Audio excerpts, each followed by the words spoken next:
Okay. I was looking on YouTube a few days ago and coming across a few videos with people talking about how great their Miatas are and how wonderful things are, and showing their nice shiny new cars and so forth and so on.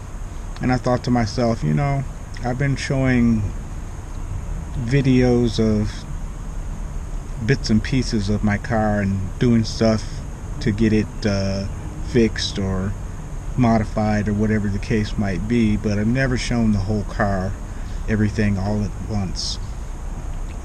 But anyway, so here's a chance for me to show everyone, show the world, as it were, the worst Miata in the world. So here we go.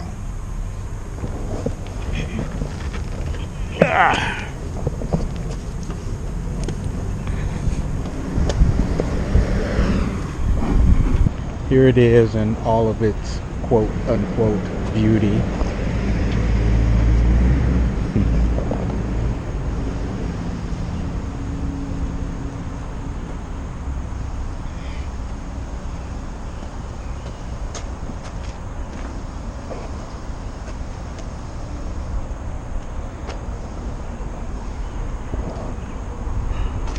So let me walk you through some of the features, as it were. Let's start with the engine.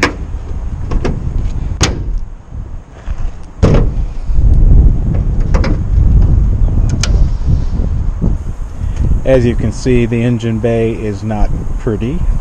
It is not organized. It is not clean. Let's start with the cool stuff. So here we have a BorgWarner 6758 turbocharger, new last year. I like it. It's a great turbo. Spools up good power delivery. Hidden under this mess.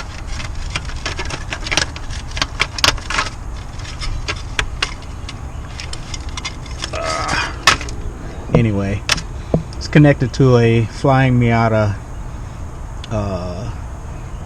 semi-log manifold. It served me well over the years. No, this isn't the Flying Miata. This is the Kraken.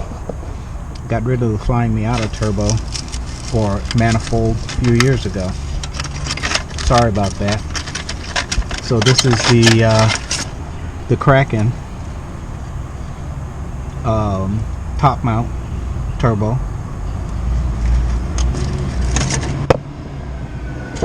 Or manifold.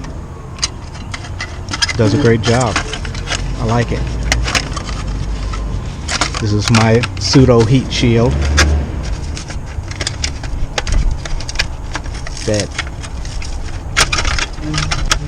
is marginally functional.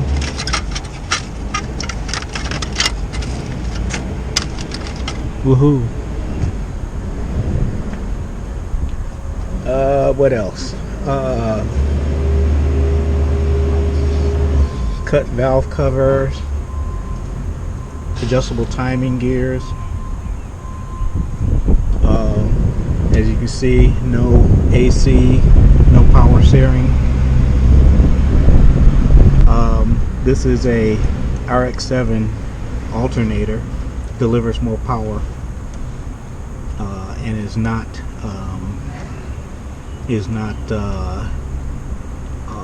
voltage regulated by the ECU, but more on that later. Have a amp EFI coil kit from DIY Auto Tune. These are great. I went from the stock coils to GM coils to these guys, and I haven't had a hiccup out of them since, so I like them. Skunk 2 throttle body.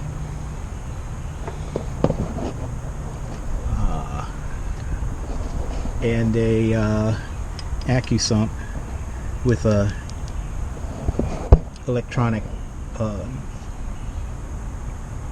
release. So basically, when the oil pressure drops below 25 psi at the oil sender, then this guy will open up and push oil into the engine via the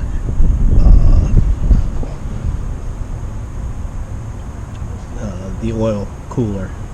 It's not an oil cooler anymore, but anyway. Also have a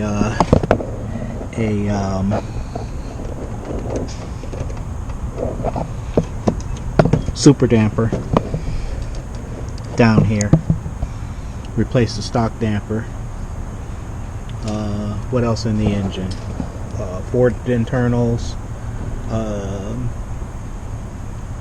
Boundary Engineering oil pump. That's about it. I haven't dynoed this, but I'm thinking I'm putting down about 300 to the ground, to the rear wheels. A CSF aluminum radiator with stock fans on it. The fans are wired in parallel so that they will run together. And what else?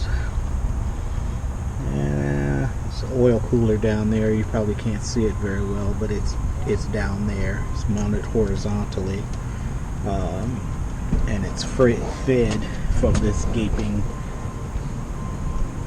mouth in the front. This is a fiberglass front end, and I have quick release catches here and here, so that all I do is pop these loose, pop these buttons on the side, and the front end comes off. You may be wondering what these guys are.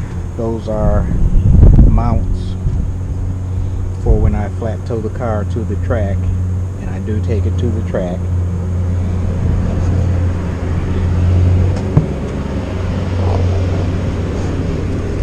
Then I can hook up a tow bar and I can tow the car to the track. Where's all this stuff is? Where that came from? What else? What else?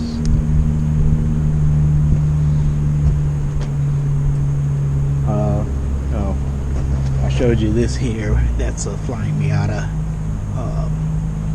intercooler.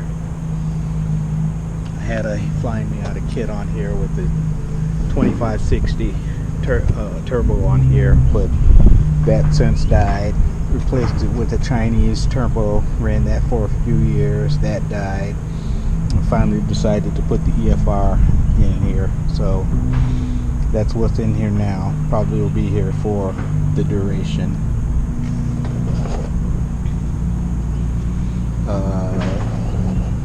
Suzuki washer bottle to change the location of the washer bottle from the stock location to up here in the cowl.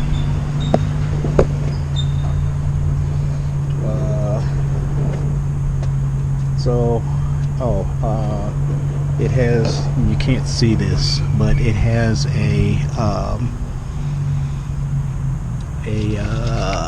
what is this called? Well, it has a new fuel rail, and this is a 99, and the 99, I think all the 1.8s have a returnless fuel system, which is okay. There's nothing inherently wrong with it, but one of the problems with the returnless fuel system is that you get heat soak in the fuel rail. So when that happens, it kind of gums up the works in terms of hot restarts. So hold on.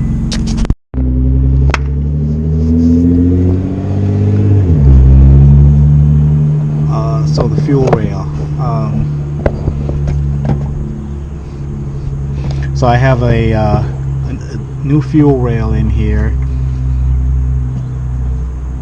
Converted my system to a full return fuel system. So fuel comes into the rail, feeds the injectors. I have a pressure regulator here. Whatever excess fuel is returned back into the back to the fuel tank via these lines here. So and I have noticed a slight difference, but it's just more insurance than anything else. What else externally? Vented hood. Let me let it down.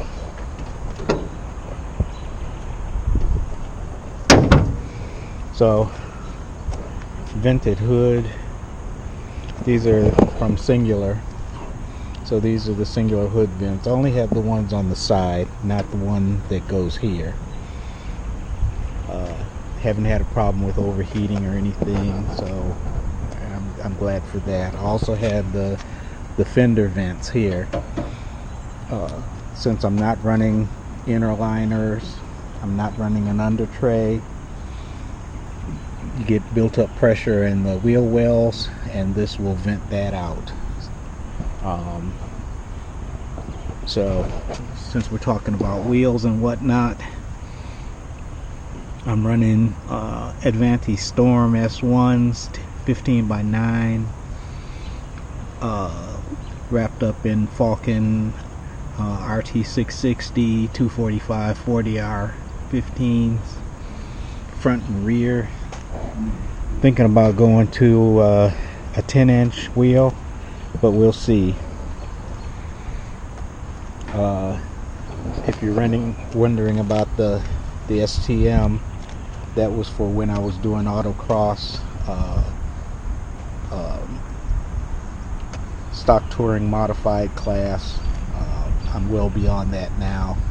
If I was to go back, they'd probably put me in a production modified class, but whatever, who cares. Obvious thing on the back here is a 9 Lives Racing big wing. I have a 62-inch, I think it is, wing on here.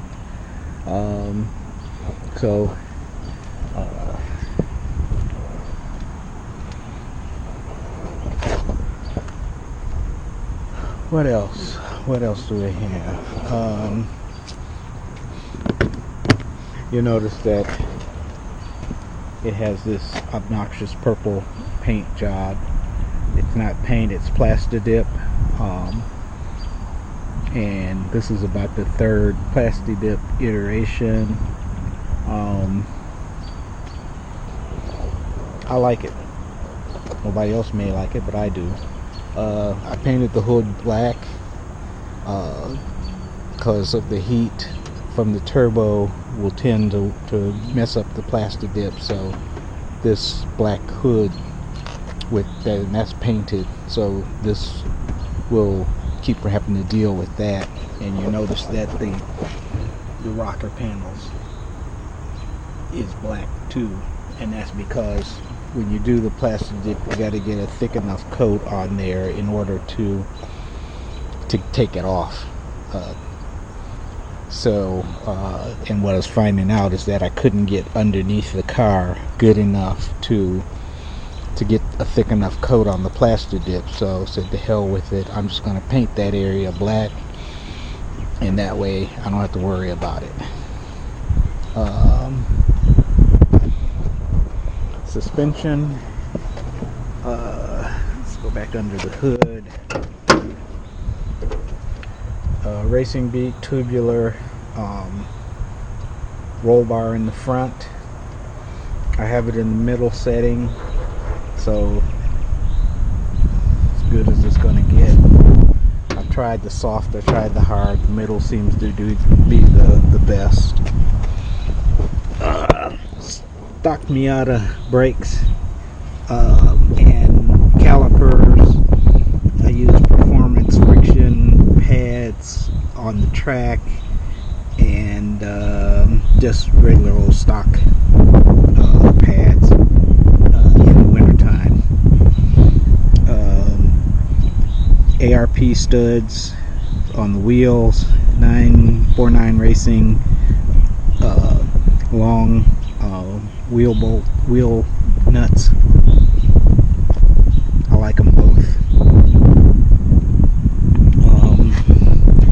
The suspension itself is damn, I don't know why I can't remember that, but anyway, it's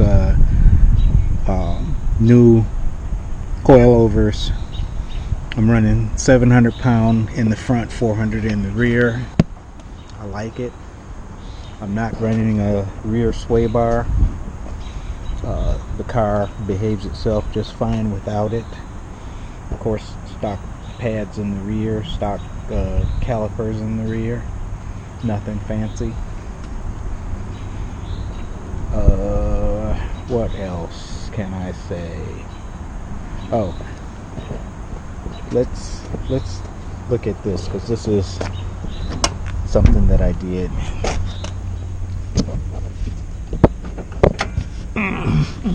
Okay. Regular Miata has a battery in the trunk, so that's the stock battery location. But in addition, I have a second battery. This is a lawnmower battery, basically. A second battery wired in to the charging system, so that if the first battery dies, then the second battery has enough to be able to start it, and then it'll charge both of them. And how it does that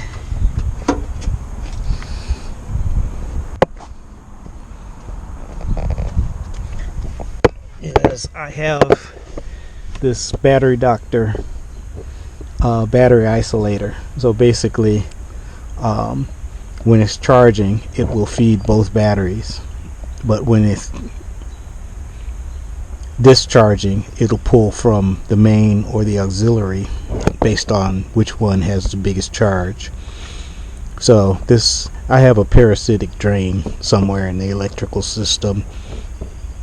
Haven't bothered to try and figure out where it is or what it is, what to do to fix it. So this is one solution to deal with that. The other solution is that I have a kill switch, which basically disconnects the batteries from the rest of the electrical system,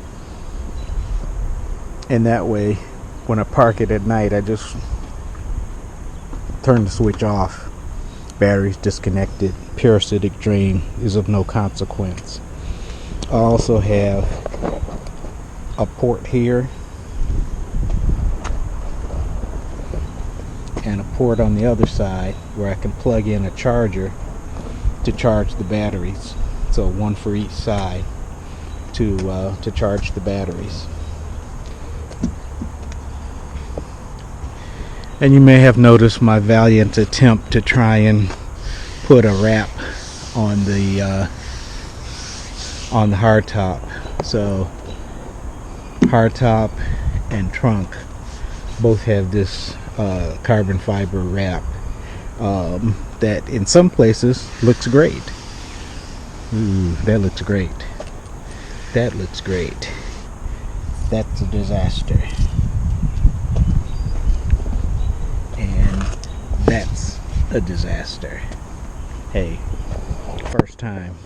Took me 2 tries to get to that point. If you watch my videos, you already know that. Since we were inside, let's go back inside.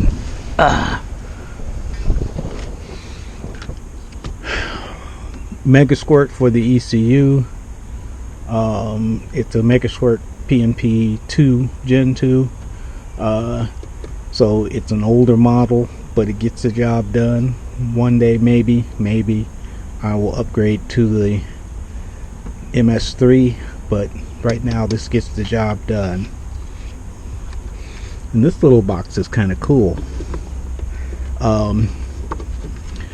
Generally, when you hook up a Mega Squirt and you want to have data logging, or you want to do some changes to the Mega Squirt, you would plug your laptop into this serial port, which is on the MS2s. So you plug your laptop in here, and then you do your thing to reset it. Well, newer laptops don't have serial ports anymore. So what different people have done is have either an adapter that goes to a USB, or an adapter that broadcasts Bluetooth. And the USB is cool, but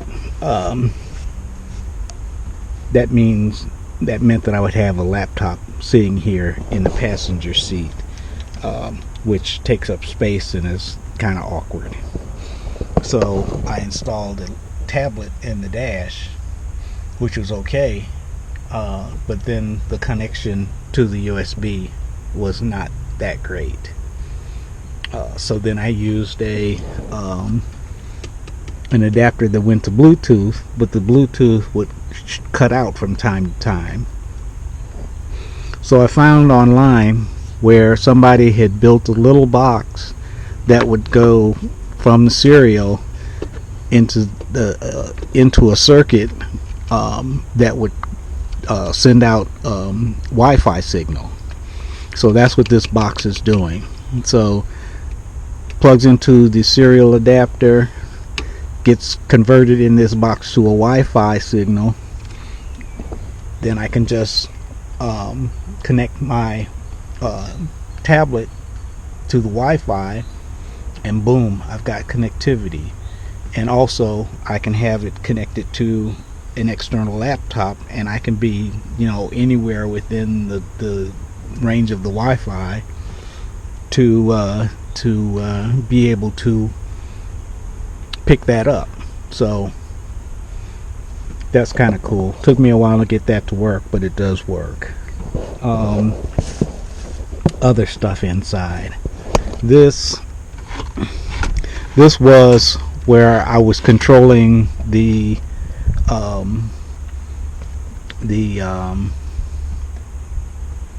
shit, what is that called? The AccuSump, or we are controlling that manually. So basically, get the car, get the pressure up. Then once the pressure was up, then I would push it in, and then basically when the pressure fluctuated, then it either would evacuate the AccuSump into the oil system, or it would replenish it.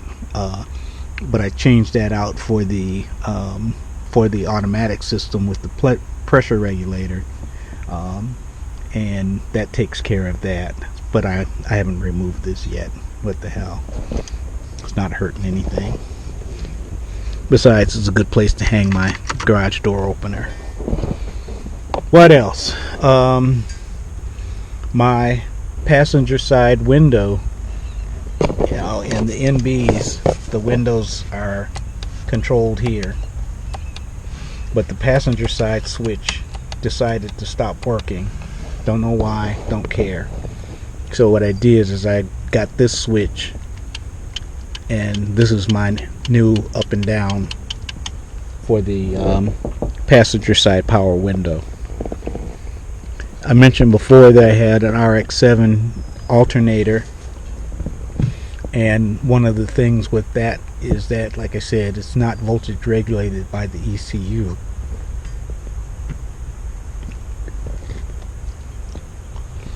But what happens is that the field coils in the alternator don't excite, or basically don't turn on until the RPMs go above about 1500 RPM. Now, in the RX-7, there is another source for making that happen, but what I've done is wire myself into that field exciter circuit via this switch, which supplies 12 volts to it, so that on startup, before startup, I basically flip this switch on, start the engine, the alternator field gets excited, it starts supplying voltage, and then I just shut it off, and from that point on it'll continue to supply voltage to the system. So that's just a little quickie thing. Let me head on over to the other side here. Oh, one thing you'll see, don't have stock seats anymore. I just recently got this Momo seat installed and new belts.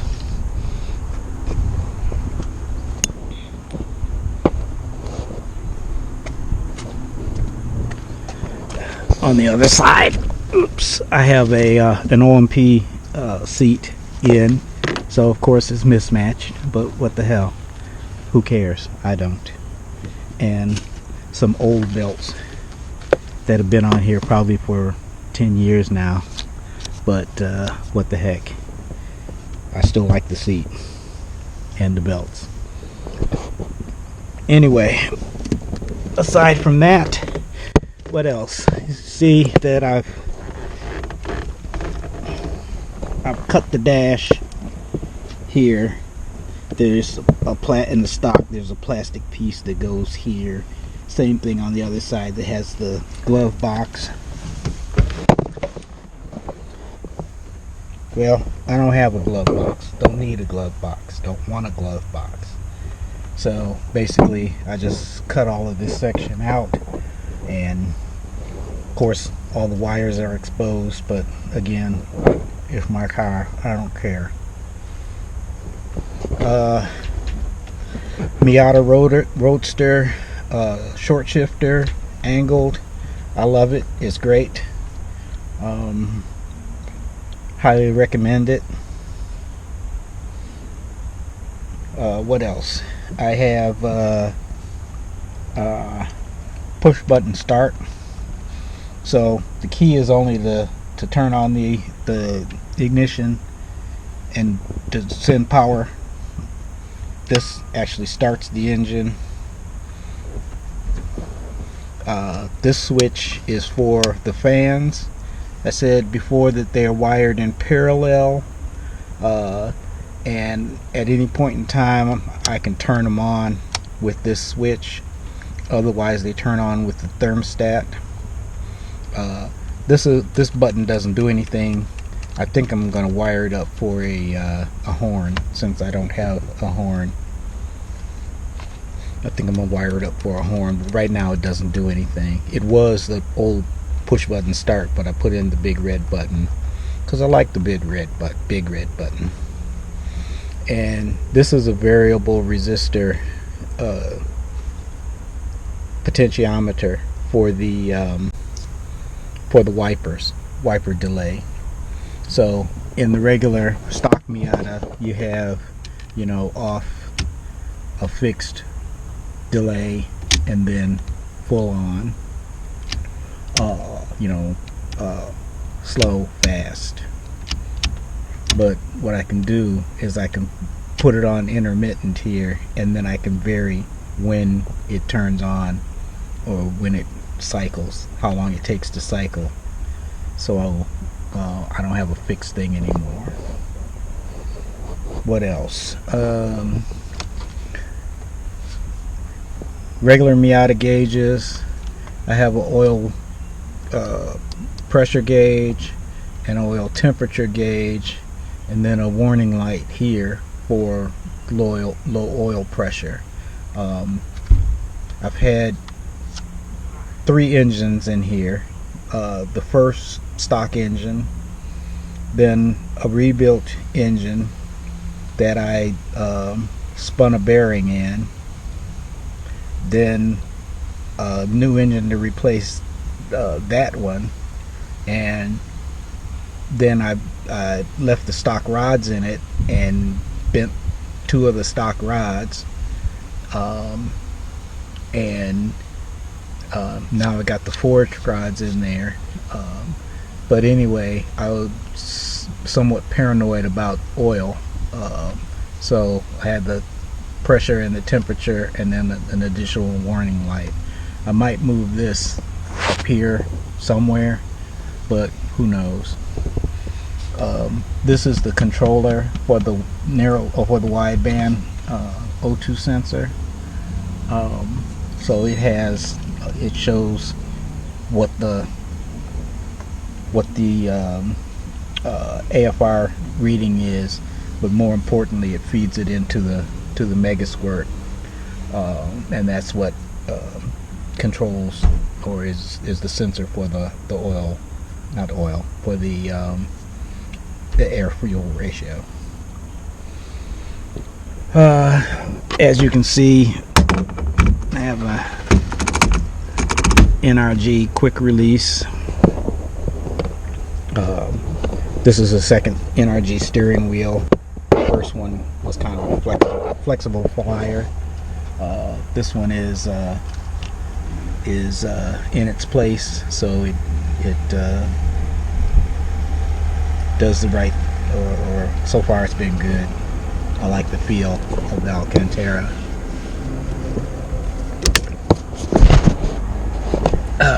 What else?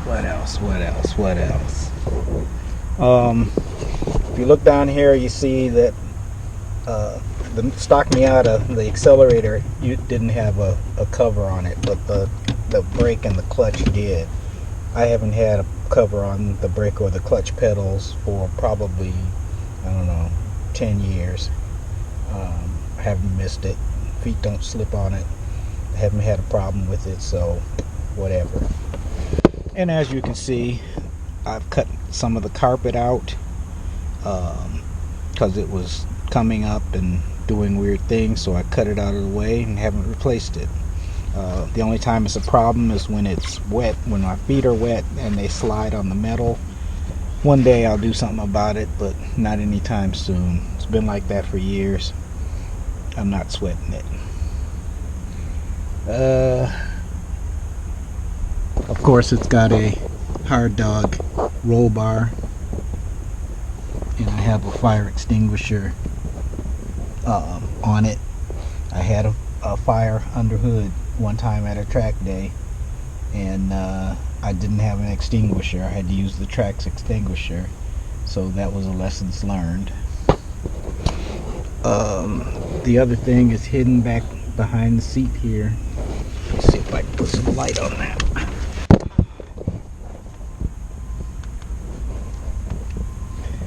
Hidden back behind the seat there is a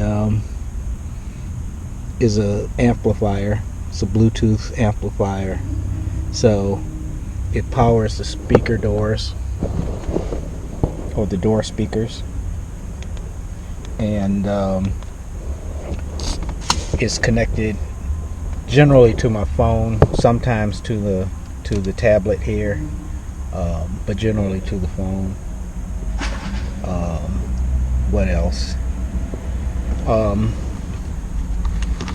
have this little doodad here. This guy is a Bluetooth GPS sender. So when the ignition is on and this is on, it connects up to the GPS satellites and Bluetooth into the tablet, and that powers maps. So the maps that come up that I can show up on the tablet, so that I get accurate map readings. The tablet by itself, it's a Chinese knockoff, so it depends on Wi-Fi. Natively, it depends on Wi-Fi to show the maps. But with this guy connected up and connected up to the Bluetooth, then it accurately gets the map positions. I don't use it that much, but it's there for when I do use it. what else? Well, as you can see, I cut the center console. It was more in the way than not. It only accumulated junk, so I cut it and took it out of there. So I have a pseudo shorty console. Haven't missed it since I did that, and no problem. Now, before, I also mentioned that I have a parasitic drain on the battery, and so when I do not turn that switch on the fender off and disconnect the batteries, they will drain eventually. So in order to start the car, sometimes what I have to do is use a jump starter. This is what I'm using. So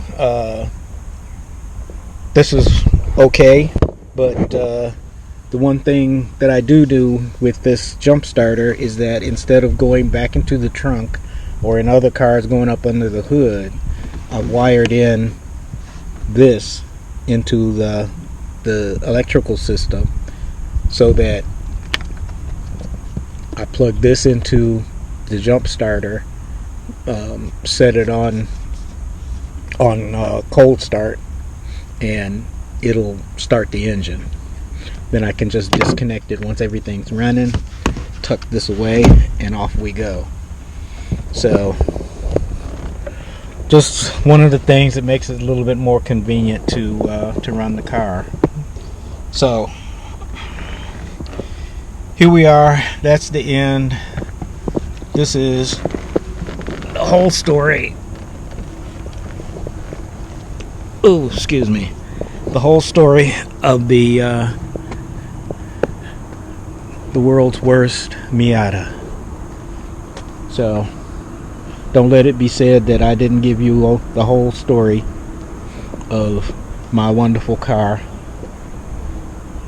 So the next time you see me doing something, you know what it's all about.